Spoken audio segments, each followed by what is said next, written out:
Boa noite. Duas potências nucleares à beira da guerra. Paquistão e Índia já chegaram a vias de facto. Os apelos à calma sucedem-se. Euronews Noite, vejamos os destaques desta edição. Alta tensão entre Islamabad e Nova Delhi. Paquistão tenta apaziguar a Índia com a libertação de piloto indiano capturado durante um confronto aéreo. Cimeira entre Donald Trump e Kim Jong-un termina sem acordo, mas o presidente norte-americano garante que ainda assim foram feitos progressos.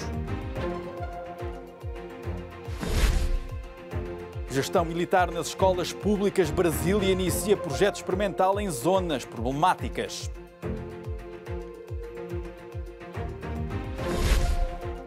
Holanda surpreende França e reforça a posição na Air France. KLM. Paris pede clarificação das intenções de Amsterdão.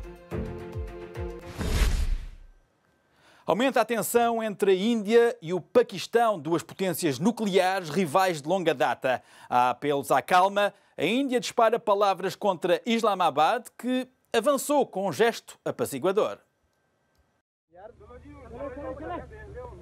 O Paquistão vai libertar o piloto da Força Aérea Indiana capturado esta quarta-feira durante o confronto aéreo entre os dois países. A decisão foi anunciada pelo primeiro-ministro paquistanês no Parlamento de Islamabad. Imran Khan falou na libertação do piloto como um gesto de paz. Revelou que pediu à Índia para não deixar que a escalada de tensão continue, porque o que quer que faça, o Paquistão será obrigado a retaliar.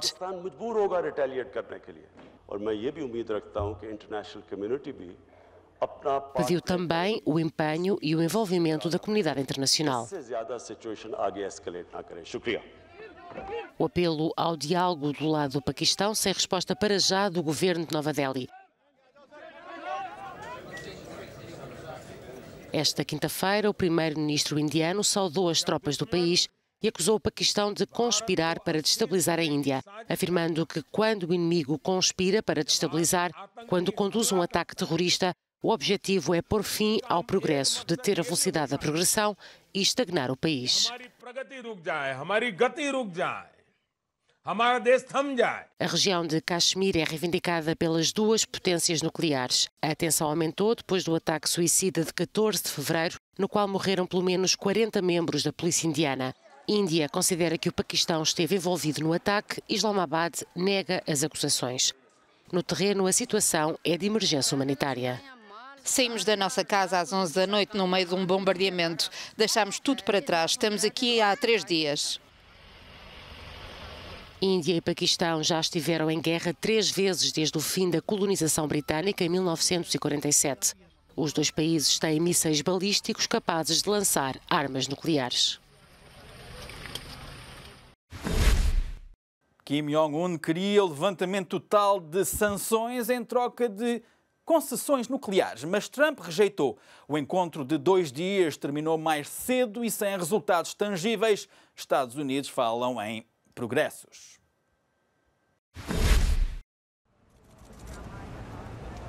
Muitas expectativas e otimismo, mas sem resultados. A cimeira entre Donald Trump e Kim Jong-un em Hanoi, no Vietnã, terminou sem acordo. Depois de uma reunião em clima amigável entre o presidente norte-americano e o líder norte-coreano durante a manhã, o programa do encontro foi encurtado com o cancelamento do almoço de trabalho e da assinatura de um texto final, e Trump acabou por fazer sozinho a conferência de imprensa de encerramento.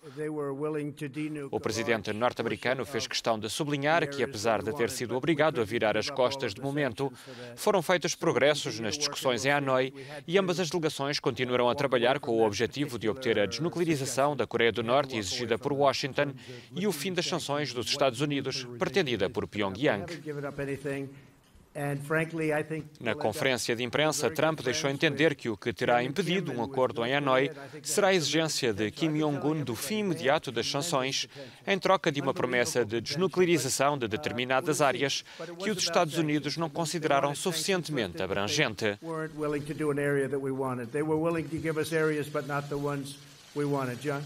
Se por um lado, tanto o presidente norte-americano como o secretário de Estado, Mike Pompeo, garantiram que ambos os países vão continuar a trabalhar arduamente, por outro, não foi dada qualquer indicação de um próximo encontro entre Trump e Kim Jong-un.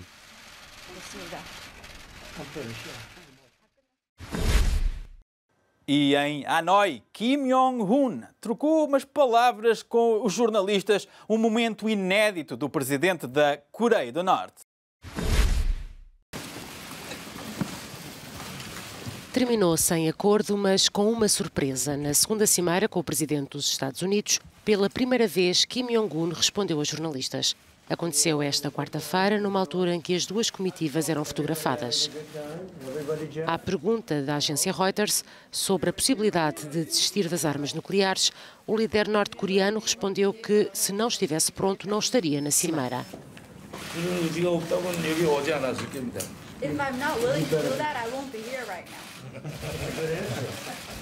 Kim Jong-un disse ainda aos repórteres que está disposto a avançar com medidas concretas e que considera uma boa ideia uma representação dos Estados Unidos em Pyongyang.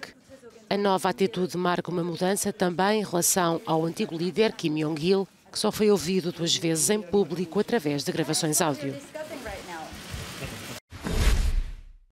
E em Israel, a Procuradoria-Geral tenciona avançar com acusações de fraude e corrupção contra o primeiro-ministro Benjamin Netanyahu. O Ministério da Justiça confirma a intenção de indiciar o primeiro-ministro israelita Benjamin Netanyahu por 3 casos de corrupção. Netanyahu já reagiu dizendo que se trata de uma caça às bruxas. As acusações incluem suborno, fraude e abuso de confiança, e a oficialização destas mesmas acusações vai depender de uma futura audiência a acontecer provavelmente depois da data das eleições.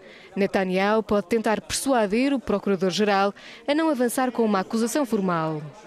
O atual primeiro-ministro do país concorre a um 4º mandato consecutivo e nega qualquer irregularidade. É suspeito de aceitar presentes de empresários e de troca de favores. O partido de Netanyahu apelidou o caso de perseguição política. 4 escolas públicas de Brasília vão passar a ter gestão militar. O sistema mais rigoroso inclui corte de cabelo curto para meninos e cabelo apanhado para meninas, uniformes e aulas de cidadania. Os centros de ensino foram escolhidos devido ao baixo nível de desenvolvimento humano e elevada taxa de criminalidade. A medida não é consensual. Boa tarde, Colégio Militar. A educação militar está a renascer no Brasil. Olhando para frente, não é para olhar para mim. Neste primeiro dia de aulas do Centro Educacional 7 de Ceilândia, os alunos ficaram a conhecer as regras com que a partir de agora vão estar na escola. Entram nas salas em fila, cumprem horários, têm de usar farda e, tal como no Exército, o cabelo das raparigas é para ser usado apanhado e o dos rapazes curto. Aqui nas laterais e 4 aqui, máquina 2 e máquina 4. Vai ficar bem baixinho. 4 escolas da região de Brasília, do primeiro ciclo ao secundário, participam neste projeto piloto lançado pelo governo do presidente Jair Bolsonaro. Se tiver bons resultados, a ideia deve alargar-se para cerca de 40 escolas. Além das disciplinas curriculares habituais, os alunos vão ter aulas de música e de educação moral e cívica dada por militares ou polícias militares. Nós estamos querendo realmente empoderá-los, resgatar os valores, resgatar a autoridade tão perdida dos professores. Nós chegamos para sermos colaboradores e não usurpadores. Os militares assumem a responsabilidade das tarefas administrativas e de disciplina, enquanto que os professores ficam com a gestão do programa pedagógico, um modelo imposto que não foi consensual entre os educadores. E o que me preocupou muito nessa questão da militarização da escola foi a fala do nosso diretor disciplinar, quando ele diz que as pessoas que não se adaptarem podem sair. Para um educador ouvir a palavra, se você não se adaptar, pode sair, é dolorido. O projeto piloto permite ainda aos pais ter acesso ao que os alunos fizeram durante o dia de aulas através de uma aplicação de telemóvel. Os estudantes estão divididos. Já fiz um projeto de militarização e realmente é muito bom. As pessoas ficam mais disciplinadas e aprendem a conviver melhor na sociedade. Tenho medo porque afetaria nossa liberdade de expressão. As 4 escolas do projeto piloto foram escolhidas devido ao baixo nível de desenvolvimento humano e à elevada taxa de criminalidade das zonas onde estão. O governo brasileiro diz que noutras regiões com escolas de modelo semelhante se verificou uma melhoria dos indicadores de aprendizagem dos alunos e uma diminuição da criminalidade. A Comissão Europeia quer que a Grécia dê um sinal de credibilidade aos mercados da dívida já em março. Pierre Moscovici encontrou-se com o primeiro-ministro grego e fixou um calendário de reformas. A Grécia tem de cumprir o plano de reformas e enviar um sinal positivo aos mercados. Recado da Comissão Europeia para o governo de Atenas, mensagem entregue de viva voz por Pierre Moscovici.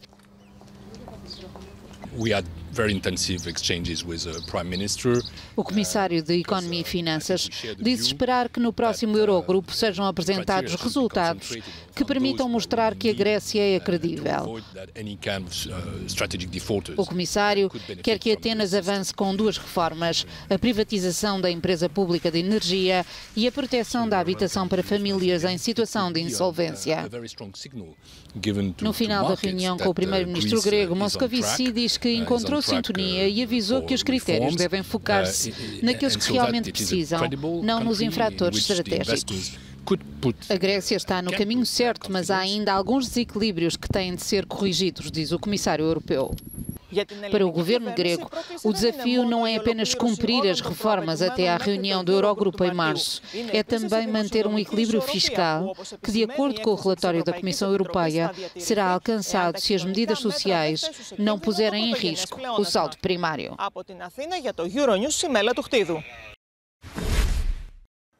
Estalou o verniz na mais antiga aliança da aviação europeia, a Air France-KLM.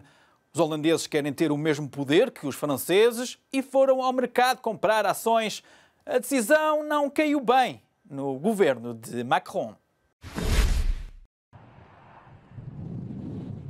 A Holanda surpreendeu os mercados com o reforço da posição do governo na estrutura acionista da Air France-KLM. O governo de Amsterdão gastou quase 700 milhões de euros para comprar 12,68% de ações e praticamente igualar a posição do executivo francês na companhia. Fê-lo sem avisar Paris, o Eliseu não gostou e já pediu uma clarificação das intenções holandesas. Para responder às preocupações da Holanda, que consigo perceber e nas quais temos estado a trabalhar nas últimas semanas, com espírito de abertura, é uma pena que este espírito de abertura da França tenha como resposta um ataque surpresa. À indignação oficial francesa, o governo de Amsterdão responde que o reforço da posição se prende com a necessidade de proteger os interesses holandeses. O governo está convencido que isto é necessário por causa da proteção dos interesses da KLM e do aeroporto de Schiphol. A decisão holandesa teve reflexo quase imediato nos mercados. As ações chegaram a cair quase 15% em bolsa.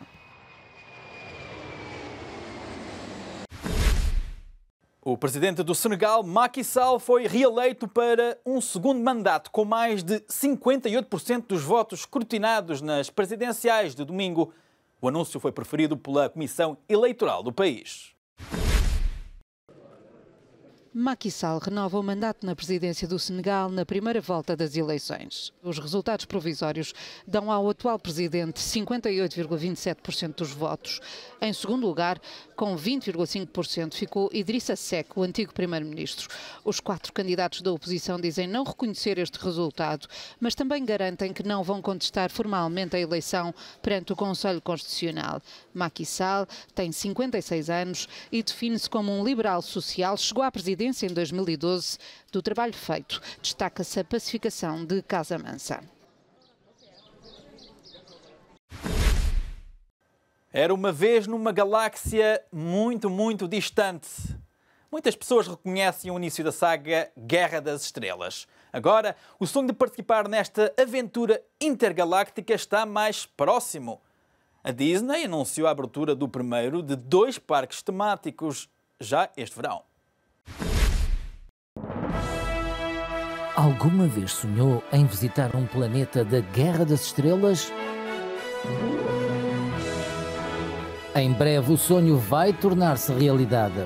Ainda este ano a Walt Disney conta inaugurar 2 parques temáticos na Califórnia e na Flórida, dedicados à saga da Guerra das Estrelas, e tudo já a partir do verão. Os fãs da ficção científica vão poder visitar o longínquo planeta de Batuu, um planeta situado nos confins do universo e que nunca foi visto nos filmes. Há mais de 4 anos que a Disney e a Lucasfilm trabalham neste projeto, descrito pela Disney como o mais ambicioso de sempre. Galaxy's Edge é o nome do parque temático na Califórnia, cuja inauguração está prevista para este verão. Entre as atrações conta-se a famosa nave Millennium Falcon, que leva os visitantes numa aventura imersiva pelas estrelas. Tudo à velocidade da luz.